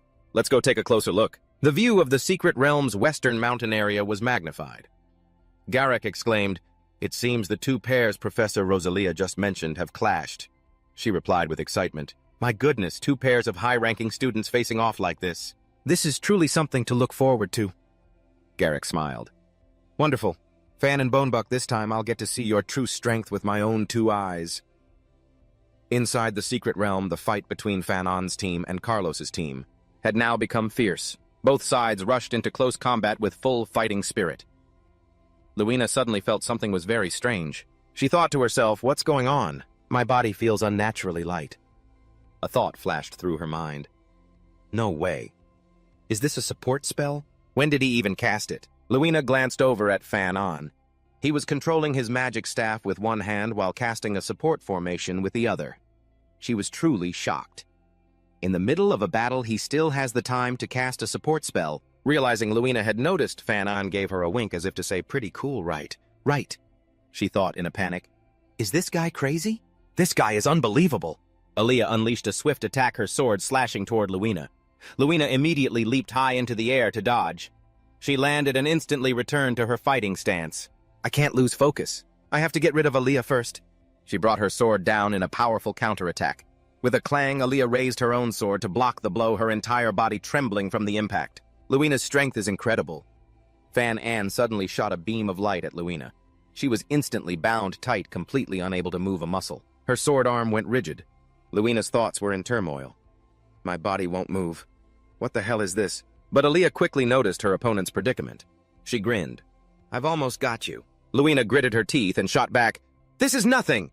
Aaliyah swung her sword and rushed forward. "If I just use all my strength and focus my ki—" As she channeled her energy, concentrating all her attack power, she brought her sword down with immense force. But to her surprise, what Aaliyah's sword hit was a large rock. She exclaimed in astonishment, "What? Then where is Luina?" Luina herself couldn't understand what had just happened or why she had suddenly been transported next to Fanan. She turned to him and asked, "What was that?" He gave an awkward laugh and answered, "Oh, it's a magic spell my family recently developed. It seemed useful, so I learned it immediately. It allows for the swapping of two objects with the same weight." Hearing this, Luina was stunned. She screamed, "How do you know my weight?" Fanan answered casually, "It's written in the student records, you know. As for that rock, it looks heavy, but it's not really." Luina grabbed Fanan by the collar and jumped up. With a single slash, she shattered the rock to pieces, then landed back on the ground and yelled, "I'll interrogate you about this later, and as for that record, I'm going to burn it to a crisp." Anne pleaded, "Please be gentle." "Did you do that on purpose?" Luina tossed him behind her. Thump. Fanan yelped, "It wouldn't have killed you to carry me properly and put me down gently." She said loudly, "I'll take care of Aaliyah. You just focus on stopping Carlos." He picks up the magic staff. I wonder how many more times I'll have to roll around like this. How humiliating. Suddenly, he sees a large magic circle forming in the sky. Fernan smiles smugly. That guy, Carlos. People have been wondering why he hasn't used that move yet. Carlos Genep's signature attack is summoning lightning that falls like rain and a giant pillar of light created from dozens of lightning bolts at once. It's a high-level spell with destructive power far beyond that of a student, and it's also why he's at the top of the Night Division. He reaches into his coat, searching. Let's see now. I've already researched a way to block this attack. Fernan takes out 2 large gems. Now I can finally test it out. Let's see how effective this is. He begins to chant. The 2 gems release small bolts of lightning that slowly infiltrate Carlos's magic circle. At that moment, Carlos is focusing his energy. As he's casting the spell, he suddenly notices something is wrong. A booming explosion rings out, and the magic circle collapses. Carlos roars in frustration as thick smoke and dust billow everywhere. After a while, the smoke clears. Fernan stands there smiling. It was a success. Carlos, now stunned, cries out, You blocked it! Impossible! How could you? He throws the 2 gems down in front of him. This is a storage device that can absorb magical energy, Fernan says, slowly brushing the dust off his clothes. Of course, I modified it a bit. It was expensive and difficult to make, I'll admit. But the results aren't bad at all. If I refine it a little more and succeed in mass-producing it, then this item could definitely be sold on the market. He laughs to himself. Haha, I smell money. Carlos retorts angrily. Using a magical artifact is cowardly. It's cheating. What's cowardly about fighting smart? Did you forget this is a practical combat exercise? He's immediately rendered speechless. He loudly calls for Luina. Only then does Carlos remember. Damn it, Aaliyah, Fernan urges. Finish it, Luina. A murderous glint flashes in Luina's eyes as she delivers a powerful slash, finishing off their opponent. But not far away, the pair Luke Traben and Alan Johns have already sensed the presence of their next opponents. Luke says, out of the 4 of them, there are only 2 left. Alan agrees. That means someone's been eliminated. The teaching assistants will immediately teleport the eliminated students to the finish point. He asserts, there's no mage among the students who could block Carlos's lightning spell. Looks like this time, Fernan Bonebook and Luina Burchep were the unlucky ones. Luke replies, no. This is the duo of Fernan and Burchep. Fernan hates standing out, so he's always hidden his true abilities, but ever since he paired up with Burchep, he can't hide them anymore. He's forced to keep up with Burchep's pace, who's obsessed with her grades. If Fernan were to use his full strength, his rank would definitely increase, but in my circle, the moment my rank drops even a little, they'll all rush in to crush me. That's why I can't just leave a potential rival like him alone. Behind him is a crowd of followers. They are ready to obey Luke's orders. He says, as long as you follow me, you will reach the designated point safely, and as promised, and you will receive a high rank in this test. However, 1 pair must be eliminated before we reach the goal. Luina Burchep and Fernan Bonebook. Capture them alive. A very powerful sword slash cuts across the monster's body. It was taken down by Luina in an instant. The girl says, looks like we're still on time at this rate. And we might even finish in first place. Luina looks over at Fernan. He's busy collecting the spoils of battle. She approaches and asks, do you really think that's necessary? Fernan replies, giant demon blood is one of the main ingredients for crafting recovery potions. Luina retorts, I know that. But compared to your family's fortune, that stuff is just pocket change. He insists, even if it's pocket change, it's still money. I'll take whatever I can get. She sighs. This is why everyone calls you a money grubber, Fernan replies nonchalantly. Well, it's thanks to that I was able to recruit you. So I'd say it's quite a profitable trait, don't you think? Luina changes the subject. If you're done, let's get going. He suddenly asks, how many have we taken down? She says excitedly, 7 or 8 pairs. No, 8 pairs. I'm expecting a hefty reward for this. Fernan shakes his head slightly. You're really obsessed with grades. Luina snaps back. Better than being obsessed with money. She asserts, besides, I have a very good reason for needing to become the top student. Suddenly, Fernan looks up at the sky and says, yeah, I can sense them too. A lot of them. At least 20, and that's just a rough estimate, and it looks like all of them are targeting us. As soon as the words left his mouth, a large group of people jumped down, launching an all-out attack. Fernan immediately casts a spell to counter their attack. They quickly separate the two. One group surrounds Fernan while Alan blade in hand rushes to attack Luina. She is a little surprised to recognize Alan Johns. She quickly swings her sword to block his attack. The two forces collide, creating a powerful shockwave. Alan and Luina are both thrown back a few steps. Immediately after, they charge back into a fierce melee. Luina shows no mercy while Alan is determined to capture her alive. Their swords clash against each other, creating a shower of sparks. Luke suddenly appears. He moves to a higher position, gathers his energy, and unleashes a powerful fire attack on Fernan. He was busy dealing with the others and is momentarily surprised. So this guy's been playing the waiting game, huh? Seeing Luke's attack. Alan pauses. Luke's expression is full of confidence, as if wondering how his opponent could possibly escape. Fernan, however, is not afraid. He meets Luke's attack head-on. The two mages clash. The amount of mana they mobilized was so great it caused a massive explosion. Those standing nearby were caught in the blast, each one feeling suffocated. Luke lands on the ground. He says with an amused look, "Good grief. I was just going to watch, but you took care of half my pursuers in the blink of an eye. Could you please try to be a little less aggressive? You're fighting way too fiercely. It's not like you at all. I know full well what that guy in the cloak is up to. She's playing at being the queen." Fernan replied bluntly, "I just wanted to see what it's like to take first place for once." Lugus scoffed, "First place, huh? No way. So let's try negotiating peacefully. You know there's less than an hour left in the test, right? If we fight now, neither of our teams will make it to the finish line in time. How about you let me and Alon take first and your team can have second? That way we both benefit. What do you say?" While Fernan was still thinking, Luina roared, "I'd rather lose in a fight than hand over first place to someone else without even trying." Lugas, with a helpless expression, said to Fernan, "You heard her. My partner doesn't agree." He smirked. "Looks like negotiations have failed, huh? All right, then. Let's see what you've got," Fernan said. Then he channeled the combined power of the people on Luina's side. They were naturally stronger than Fernan's side, but there was one thing they forgot. He was an earth mage. Fernan smiled and replied, "Let's save that for next time." Lugas suddenly felt that something was wrong, but it was too late. A magic circle appeared beneath their feet. The ground suddenly began to shake violently and rocks came crashing down. Lugas shouted, "It's a trap! Everyone run!" A large boulder fell with a loud crash. "Hey, Lou!" Fernan patted Luina on the shoulder.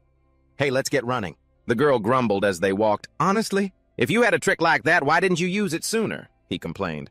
"I'm dead tired. Besides, it wouldn't have lasted long anyway." The trial ended. The students gathered at the finish line. Professor G.R. praised them. "Everyone did a great job. Now we will announce the test rankings. First place, Luina, Berchep, and Fernan Bolenbuck." Everyone was surprised and started murmuring. "For real? Wasn't it supposed to be Lugas and Alon?" Fernan smiled with satisfaction while Luina looked incredibly proud. In second place, Lugas Choban and Alon Johnson. Both of them covered in mud. Didn't look very happy. "And in third place is..." Fernan suddenly said, "Looks like we really did get first place, huh?" Luina, however, felt that the victory wasn't entirely convincing. "Even though we're both skilled, we didn't actually defeat Alon." "To be honest, I didn't think I'd get first place either," he replied. "But hey, first place is first place. Defeated or not, what does it matter, right?" the girl admitted. "Of course. This is the first time I've ever been at the top. It feels amazing." Fernan gave a bright smile. Inwardly, he thought, the strategy was a success. Professor G.R. instructed, "The test ends here. We will be returning to the academy soon, so don't wander off."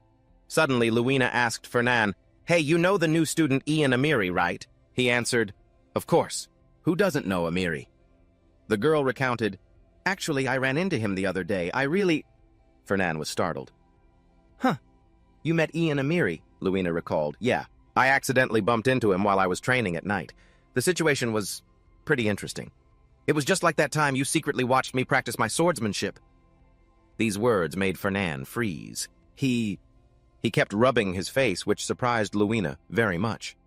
Fernan felt strange words appearing before his eyes again. This was a prophecy. Another part was being revealed. The contents shocked him completely.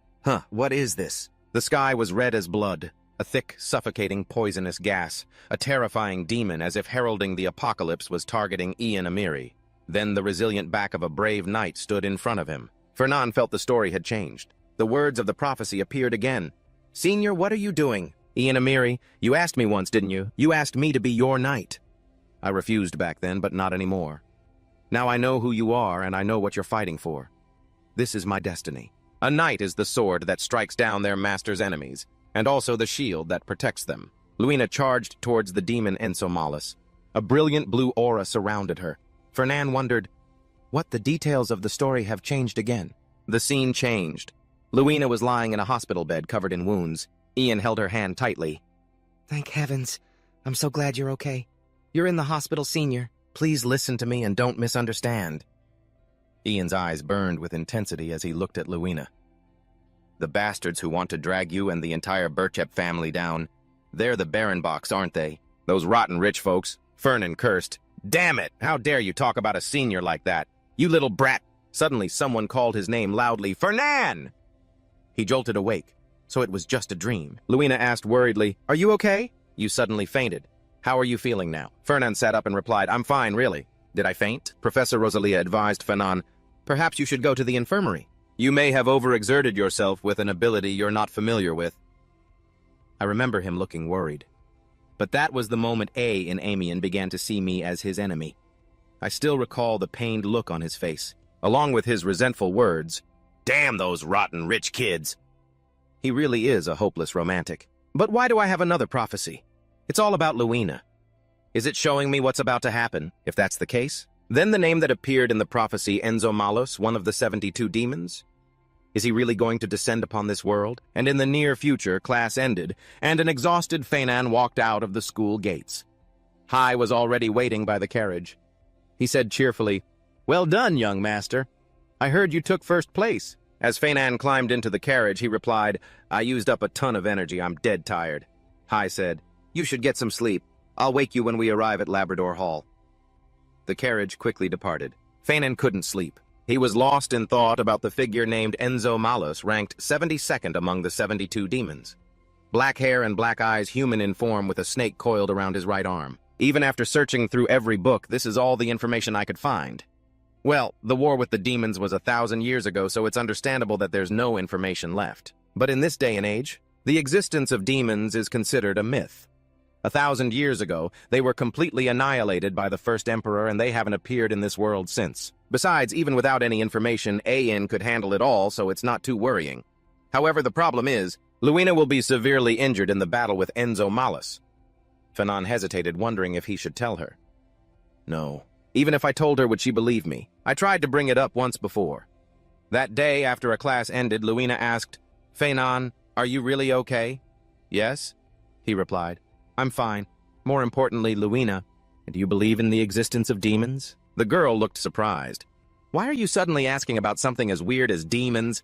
Feinan said sternly. "Just answer me. Do you believe in them or not?" Luina replied, "Of course I believe in them. This empire was founded after defeating the demons after all." Feinan pressed on. "Then what if I told you that demons still exist in this land?" Luina didn't answer. She suddenly asked, "Feinan, did you hit your head during practice?" He turned and walked away, thinking to himself, "Forget it, she thinks I'm crazy." Feinan suddenly had an idea. "If I can find some kind of proof of the demon's existence, maybe I could convince everyone." After thinking for a moment, he remembered. "Ah, that's right. Exactly 1 month from today, during a sparring session for the first-year night class A in Amiens, will defeat Vaison Calendar, the second-ranked student. From then on, no one in the academy will be able to match A in. For all the praise the victor receives, the loser's loss is magnified tenfold." The prophecy mentioned Luina's assessment. "I trusted him because of the calendar name, because of his reputation, his honor, and I misjudged him completely. In the end, even the unwavering support he had behind him was all gone. Possessed by a demon, Vaison lost everything.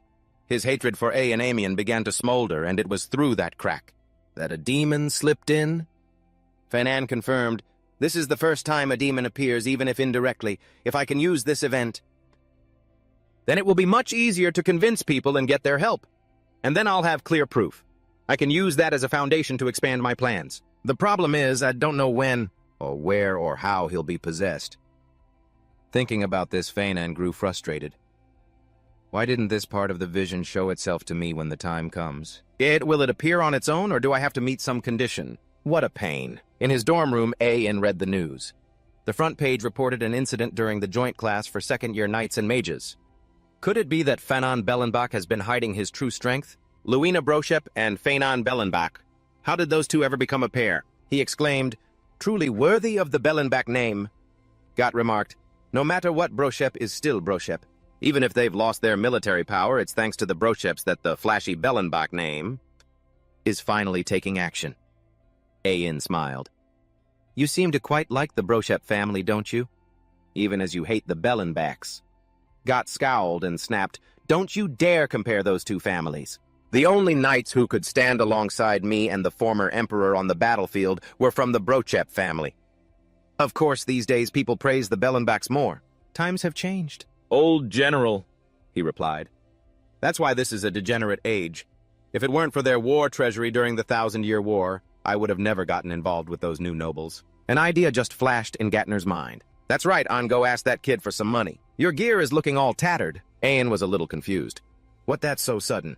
Gatner replied, that Fernan guy. Hasn't he been unusually kind to you? Ain corrected him, it's Fernan. Gatner insisted, whatever. The Balin Bucks definitely want to establish a relationship with House Amian. The Balin Bucks never say what they want directly. They'll build your trust, make you lower your guard, and then finally rope you in. Ain asked back, you mean Fernan? Approached me with impure motives, but my family has already fallen into ruin. What could he possibly want from me? Gatner yelled. Why are you so self-deprecating? Besides, his motives don't matter. What's important is that we can take advantage of him. Ain hesitated. But I don't think Fernan is being kind just because he wants something. Gatner was startled. What? Ain recalled a fond memory. When I first met him, that senior was the one who gave me medicine when I was injured by a monster. There was absolutely no calculation in his eyes back then. He was genuinely worried about me. He told Gatner, asking a person like that for money, there's really no honor in it. Trust isn't something that can be bought with money. Gatner trembled with anger.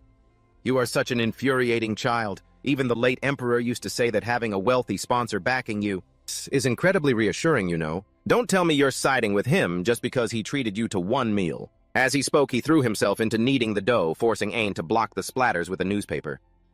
Gatner warned, the Balin Bucks aren't the type to be nice just for the sake of it. Stop arguing already. Just go see him now. He'll definitely give you money as if he's been waiting for you to ask. Ain put on his coat and went to Fernan's dormitory, but he was stopped at the gate.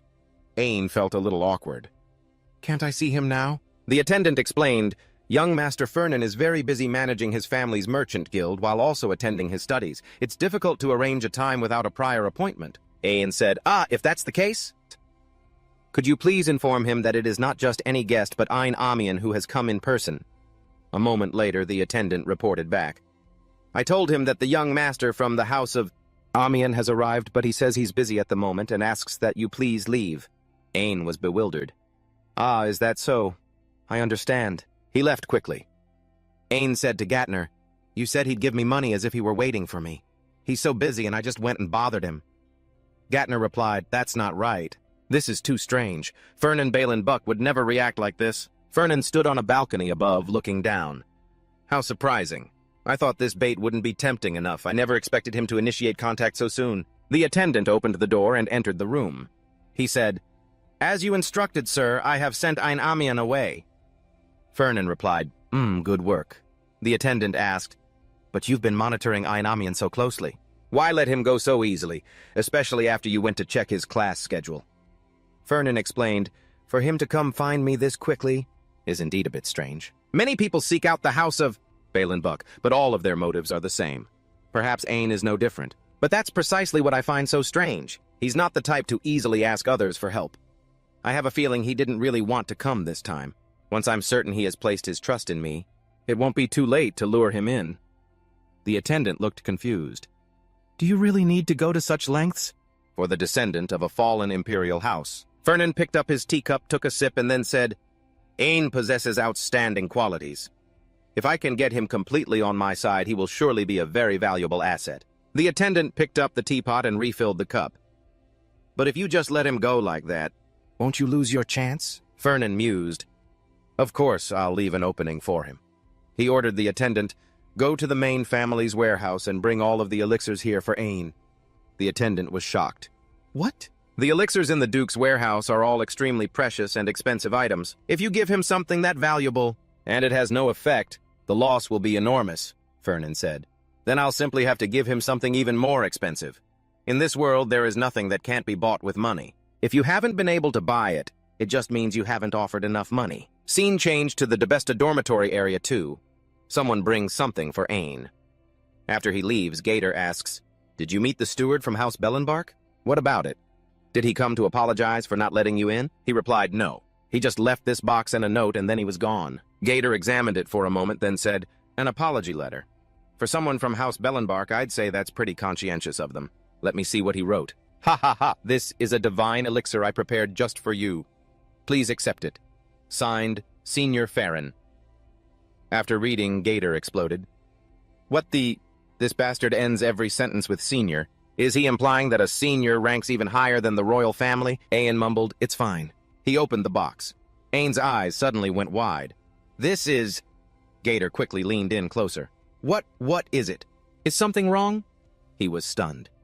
This is the heart of a holy bird. My God!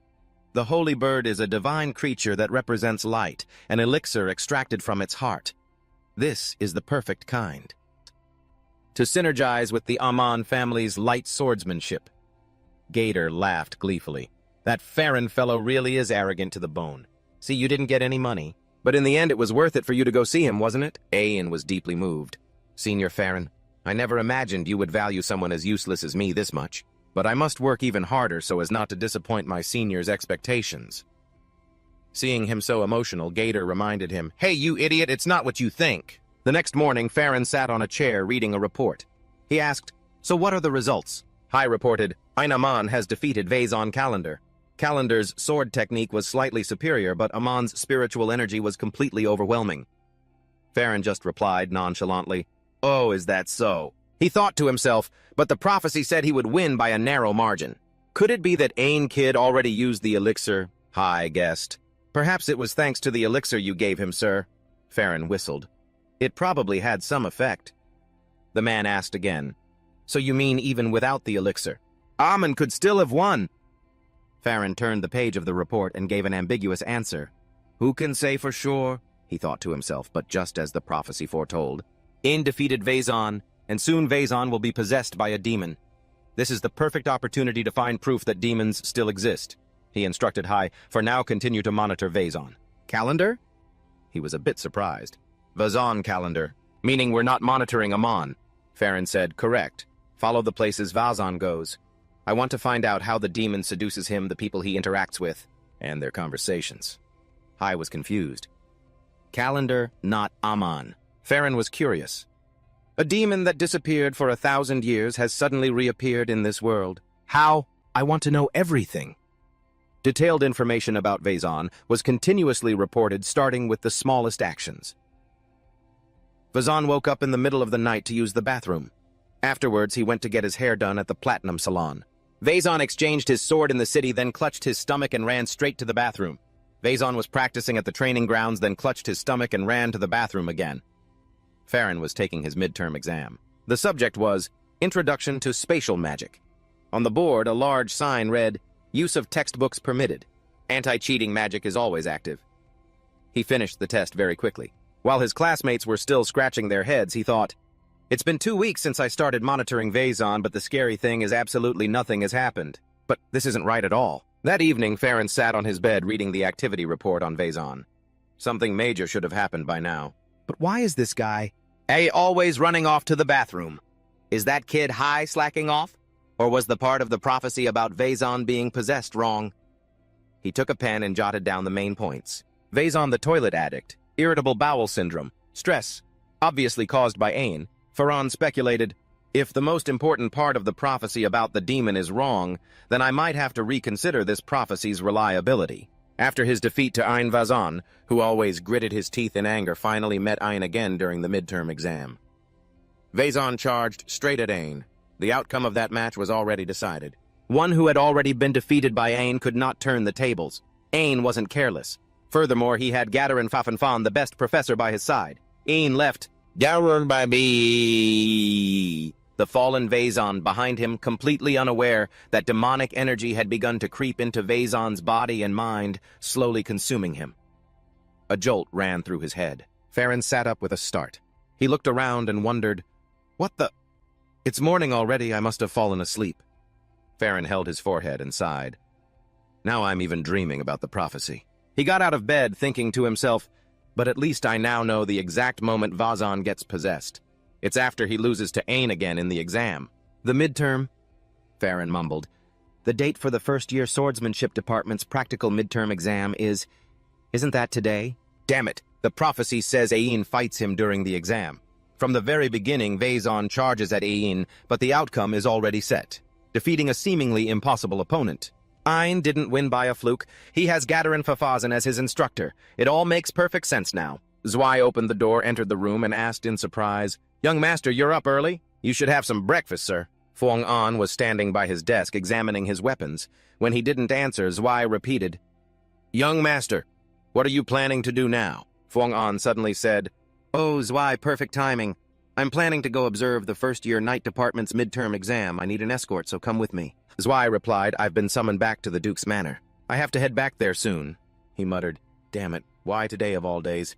Then I'll go with someone else. Zwei asked, someone else who, sir? You don't have any friends at the academy. He thought to himself. With that stuck-up attitude of his, how could he possibly have any friends? How could he have friends? Yes, I do, Fuang-an snapped, annoyed. He suddenly remembered that he did in fact have a friend, one he had bought with money. Luina stood before his door with her arms crossed, asking in surprise, you need an escort just to get a spiritual potion. It's exam season. Do you really have to go today? Fuang-an looked rushed. If I delay, the potion's effectiveness will decrease, so I have to go now. Luina hesitated. But I'm busy studying for my exams. He immediately made a condition, if you go with me, I'll waive the interest on your debt for a few months after graduation. Before he could say another word, the girl immediately replied, let's go. As soon as they were outside in the courtyard, Luina asked, so where are we going? Fuang-an replied, the Northern Mountains. The girl yelled, what, that's where the first years are having their midterm exam right now. If an upperclassman trespasses there without permission, we could be disciplined for violating the rules. He said nonchalantly, there's nothing in this world that money can't buy. Luina raised an eyebrow. You're talking big like that. Don't tell me you've already bribed someone. Then she answered her own question. The person you bribed was obviously Professor Grat. What else could it be so shameless? Fuang-an looked pleased. Professor Grat is so flexible, I really like him. Unexpectedly, Luina said, I'm going back to the dorm. Fuang-an froze. He yelled, what now? We're almost there. I told you no one will find out. We won't get punished. You're a knight. Are you really going back on your word? Luina replied in a cold voice. It's not that. I forgot to bring my sword. Watching the girl hum a tune and skip back inside, he let out a sigh of relief. Oh, so that's it. Go get it quickly. The two of them quickly disguised themselves and entered the northern mountains. We have to stay hidden so the professors and teaching assistants don't spot us. Fuang-an whispered, right. Even though I really did bribe Professor Grat, wandering around openly would still be a big problem, Luina said, exasperated. So you knew it was a problem and did it anyway. He replied, that's right. You're such a good little kid. Keep living like that. She was completely speechless with this guy. Fuang-an opened the map. Hold on. Let me check the map to see where we need to go. He thought to himself. Ain is currently ranked second in the department. Right. Number 2 is... here he is. He realized that he was very close to Vasan, the one ranked third. Could it be that those two have already clashed? I have to hurry. Fuang-an crept behind some bushes. He said in a low voice, this way, hurry up. Luina suddenly remembered, hey, about this map. Isn't this a professor's map? A student holding a professor's map is a violation of the rules. Just how much did you bribe Professor Grat, huh? Hearing her complain constantly, Fuang-an suddenly thought, was it a mistake to bring this girl along? She just needed to follow me quietly. Suddenly, he heard a strange sound. Luina exclaimed, wasn't that the sound of a monster just now? Fuang-an worried silently, don't tell me it's over there. A scream rang out, ah! Luina shot to her feet. That's where the first-year students are. I have to go check it out. He yelled, what? Wait, Luina, it's dangerous to go alone. Stop! But the girl had already dashed off. But Fuang-an had no other choice but to follow Luina. The two of them quickly found a few first-year students. Luina knelt down to examine one. He's unconscious. It looks like he was attacked by a monster. Thanks to the defensive magic on the map, he's not injured at all, but something's very strange. The monsters in this area aren't usually this aggressive. Fuang-an gritted his teeth. Damn it. This is starting sooner than I predicted. I haven't even had a chance to check on Vasan's condition yet. Another roar echoed, and Luina and Fuang-an looked up at the sky. Feeling the pressure growing stronger and stronger, Luina was a little scared. Fuang-an, what in the world is going on? An explosion, boom, boom, boom, erupted right in front of them. Luina cried out, where are we? She suddenly noticed a movement behind them. The sound of footsteps, thump, thump, thump, ran towards them. A giant pig-headed monster holding a large wooden club was charging at them. Luina immediately drew her sword and took the offensive. A single sharp slash severed its arm. Blood spurted everywhere as the severed arm fell to the ground. The monster continued its attack. Luina was surprised. Why wasn't it stopping? Its arm had been cut off. The pig-headed monster, its two eyes glowing red, charged straight at Luina. Just then the ground suddenly shook, and sharp spikes of rock shot up, piercing the monster.